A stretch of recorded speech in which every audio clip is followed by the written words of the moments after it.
इन video clip में असां सिपारे 7 सूरह अनाम जे 6 खां 10 रुकू जो सिंधी तर्जुमो कंजुल ईमान मां ॿुधंदासीं।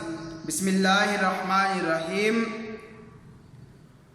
ऐं हिन क़ुरान सां उन्हनि खे ड्रेजार जिन खे ख़ौफ़ हुजे त पंहिंजे रब ॾांहुं हिन तरह उथारिया वञनि जो अल्लाह खां सवाइ न उन्हनि जो को हिमायती हुजे न कोई सिफ़ारिशी, हिन उम्मीद ते त मन उहे परहेज़गार थी वञनि ऐं उन्हनि खे परे न कर जेकी पंहिंजे रब खे पुकारींदा आहिनि सुबुह ऐं शाम संदसि रज़ा तलब कंदे। तो ते उन्हनि जे हिसाब मां कुझु न आहे ऐं उन्हनि ते तुंहिंजे हिसाब मां कुझु न आहे। पोइ तूं उन्हनि खे परे करीं त इहो कमु इंसाफ़ खां परे आहे। ऐं अहिड़ी तरह असां उन्हनि मां हिक खे ॿिए जे वास्ते इम्तिहान बनायो जो मालदार काफ़िर मुहताज मुसलमाननि खे ॾिसी चवनि छा उहे आहिनि जिन ते अल्लाह एहसान कयो, असां मां छा अल्लाह बहितर नथो ॼाणे शुक्रगुज़ारनि खे। ऐं जॾहिं तव्हांजे हुज़ूर उहे हाज़िर थियनि जेकी असांजे आयतुनि ते ईमान रखनि था, तव्हां उन्हनि खे फरमायो तव्हां ते सलामती, तव्हांजे रब पंहिंजे करम जे ज़िम्मे ते रहमत लाज़िम कई आहे ऐं तव्हां मां जेको नादाईअ में का बुराई करे वेहे उन खां पोइ तौबा करे ऐं सुधरी वञे, पोइ बेशक अल्लाह बख़्शणहार महिरबान आहे। ऐं अहिड़ीअ तरह असां आयतूं तफ़सीलवार बयान फरमाईंदा आहियूं ऐं हिन करे जो मुजरिमनि जो रस्तो ज़ाहिर थी वञे। तव्हां फरमायो मूंखे मना कयो वियो आहे जो मां उन्हनि खे पूॼां जिन जी तव्हां पूॼा कंदा आहियो अल्लाह खां सवाइ। तव्हां फरमायो मां तव्हांजे ख़्वाहिशुनि जे पुठियां नथो हलां, ईअं हुजे त मां भटकी वञा ऐं राह ते न रहां। तव्हां फरमायो त मां पंहिंजे रब जे तरफ़ खां रोशन दलील ते आहियां ऐं तव्हां उनखे कूड़ो था चओ। मूं वटि न आहे जंहिंजी तव्हां तकड़ मचाई आहे। हुकुम त अल्लाह जो ई आहे, उहो हक़ फरमाईंदो आहे, उहो ई समूरनि खां बहितर फ़ैसिलो कंदड़ आहे। तूं फरमाए जेकर मूं वटि हुजे हा उहा शइ जंहिंजी तव्हां जल्दी करे रहिया आहियो त मुआमिलो पूरो थी चुको हुजे हा। मूं ऐं तव्हां में ऐं अल्लाह ख़ूब ॼाणे थो ज़ालिमनि खे। ऐं उन वटि आहिनि ग़ैब जूं कुंजियूं, उहो ई उन्हनि खे ॼाणे थो ऐं ॼाणे थो जेकी दरिया ऐं खुश्की में आहे ऐं जेको पन किरे थो उहो उनखे ॼाणे थो ऐं को दाणो कोन्हे ज़मीन जी ऊंदाहियुनि में ऐं नई का आली ऐं सुकी शइ जो हिकु रोशन किताब में लिखियलु न हुजे। उहो ई आहे जेको राति जो तव्हांजा रूह कब्ज़ कंदो आहे ऐं ॼाणे थो जेको ॾींहं जो कमायो पोइ तव्हांखे ॾींहं में उथारे थो जीअं मुक़ररु मियाद पूरी थिए। पोइ उन्हनि जी तरफ़ फिरणु आहे, पोइ उहो ॿुधाए छॾींदो जो कुझु तव्हां कंदा हुआ ऐं उहो ग़ालिब आहे पंहिंजे बाननि ते ऐं तव्हां ते निगहबान मोकिले थो एसिताईं जॾहिं जो तव्हां मां कंहिं ते मौत अचे थो। असांजा मलाइक उनजो रूह कब्ज़ कंदा आहिनि ऐं उहे घटिताई न कंदा आहिनि, पोइ मोटाया वेंदा आहिनि पंहिंजे सचे मौला अल्लाह जी तरफ़। ॿुधो था हुकुम उन्हीअ जो ई आहे ऐं उहो ई सभिनी खां जल्दी हिसाब करण वारो आहे। तव्हां फरमायो उहो केरु आहे जो तव्हांखे नजात ॾींदो आहे मैदानी ऐं बहरी आफ़तुनि खां, जंहिंखे तव्हां पुकारींदा आहियो आजिज़ीअ सां ऐं आहिस्ते त जेकर उहो असांखे छुटकारो ॾिए त असां ज़रूरु शुक्रगुज़ार रहंदासीं। तव्हां फरमायो अल्लाह तव्हांखे छुटकारो ॾिए थो उन खां ऐं हर ॿी तकलीफ़ खां पोइ वरी तव्हां शरीक ठाहियो था। तव्हां फरमायो उहो क़ादिर आहे जो तव्हां ते अज़ाब मोकिले तव्हांजे मथे खां या तव्हांजे पेरनि जे हेठां या तव्हांखे विछड़ाए मुख़्तलिफ़ टोला करे ऐं हिक खे ॿिए खां सख़्ती चखाए। ॾिसो असां कहिड़े तरह नमूने सां आयतूं बयानु फरमायूं था त मन उहे सम्झनि। ऐं उनखे कूड़ो चयो तुंहिंजी क़ौम ऐं उहो ई हक़ आहे। तव्हां फरमायो मां तव्हां ते को वकील न आहियां, हर शइ जो हिकु मुक़ररु वक़्तु आहे, अनक़रीब अव्हांखे ख़बर पवंदी। ऐं इहे ॿुधंदड़ जॾहिं तूं उन्हनि खे ॾिसी त असांजी आयतुनि में बेजा पियल आहिनि त तूं उन्हनि खां मुंहुं मट जेसिताईं जो कंहिं ॿिए जी ॻाल्हि में पवनि। ऐं जेकॾहिं किथे तोखे शैतान विसाराए त यादि अचण ते ज़ालिमनि सां गॾु न वेह।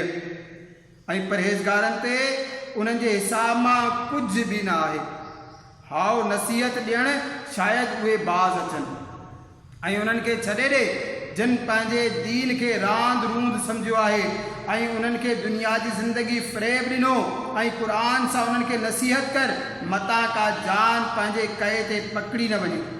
अल्लाह खां सवाइ न त संदसि को हिमायती हुजे ऐं न को सिफ़ारिशी। ऐं जेकॾहिं पंहिंजे एवज़ समूरा बदिला ॾिए त बि उन खां न वरिता वञनि। हीअ आहिनि उहे जेकी पंहिंजी कए ते पकड़िया विया। उन्हनि खे पीअण जे वास्ते टहिकंदड़ पाणी ऐं दर्दनाक अज़ाब मिलंदो संदन कुफर जे बदिले।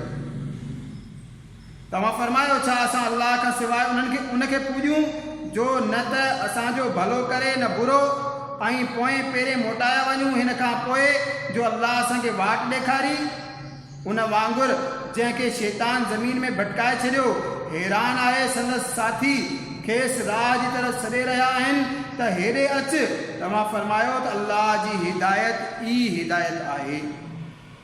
ऐं असांखे हुकुम आहे त असां फ़क़ति उन्हीअ जे वास्ते कंधु झुकायूं जेको समूरे जहान जो रब आहे। ऐं हीअ त नमाज़ क़ाइमु रखो ऐं उन्हीअ खां डिॼो ऐं उहो ई आहे जंहिंजे तरफ़ तव्हांखे उथणो आहे। ऐं उहो ई आहे जंहिं आसमान ऐं ज़मीन ठीक ख़लकिया ऐं जंहिं ॾींहुं हर फना थियल शइ खे चवंदो थी उहा फौरन थी वेंदी।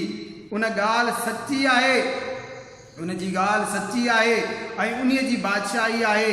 जंहिं ॾींहुं सूर फूकियो वेंदो हर लिकल ऐं ज़ाहिर जो ॼाणंदड़ ऐं उहो ई आहे हिकमत वारो ख़बरदार।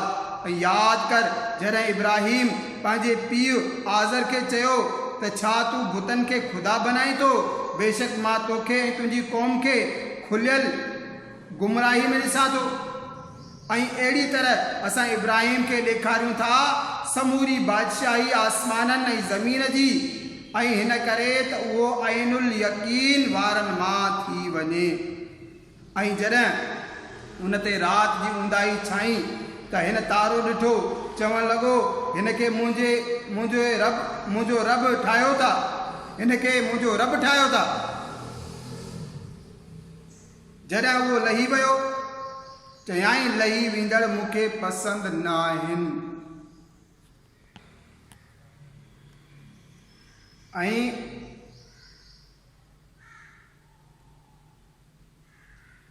वरी चंड खे चमकंदड़ ॾिठाई चयाईं हिन खे मुंहिंजो रब चओ था। जॾहिं उहो लही वियो चयाईं मुंहिंजो रब जेकॾहिं मूंखे हिदायत न करे हा त मां बि उन्हनि गुमराहनि मां हुजां हा। पोइ जॾहिं सिज जगमग कंदो ॾिठाई चयाईं हिन खे मुंहिंजो रब ॿुधायो था उहे समूरनि खां वॾो आहे। वरी जॾहिं उहो लही वियो त फरमायाईं मुंहिंजी क़ौम मां बेज़ार आहियां उन्हनि शयुनि खां जिन खे तव्हां शरीक था ठाहियो। मूं पंहिंजो मुंहुं उन जे तरफ़ कयो जंहिं आसमान ऐं ज़मीन बनाया फ़क़ति उन्हीअ जो रही करे ऐं मां मुशरिकनि मां न आहियां। ऐं उन जी क़ौम साण झगड़ो करणु लॻी चयाईं छा अल्लाह जे बारे में तव्हां मूंसां झगड़ो करियो था? उन्हीअ त मूंखे हिदायत कई। मूंखे उन्हनि जो ख़ौफ़ न आहे जिन खे तव्हां शरीक ठाहियो था मगर मुंहिंजो रब कुझु बि चाहे मुंहिंजे रब जो इल्मु हर शइ ते हावी आहे। छा तव्हां नसीहत नथा मञो ऐं मां तव्हांजे शरीकनि खां छो ॾिजां? ऐं तव्हां नथा ॾिजो जो तव्हां अल्लाह जो शरीक उन खे मुक़ररु कयो जंहिंजे वास्ते तव्हां ते उन को दलील न लाथो आहे त ॿिन्ही टोलनि में अमान जो वधीक हक़दार केरु आहे? जेकॾहिं तव्हां ॼाणो था ऐं उहे जिन ईमान आंदो ऐं पंहिंजे ईमान में कंहिं नाहक़ जी आमेज़िश यानी मिलावट न कई अथनि उन्हनि जे वास्ते अमान आहे ऐं उहे ई हिदायत वारा आहिनि।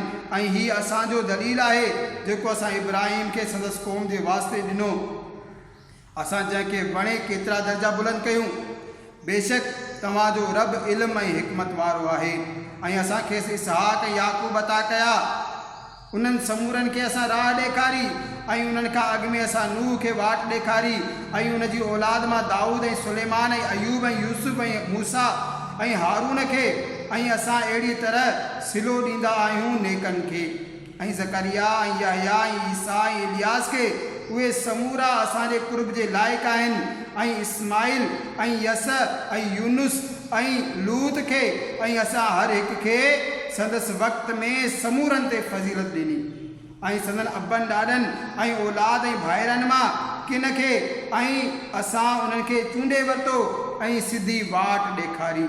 हीअ अल्लाह जी हिदायत आहे जो पंहिंजनि ॿाननि मां जंहिंखे घुरे ॾिए ऐं जेकॾहिं उहे शिरक न कनि हा त ज़रूरु संदन अमल तबाह थी वञनि हा।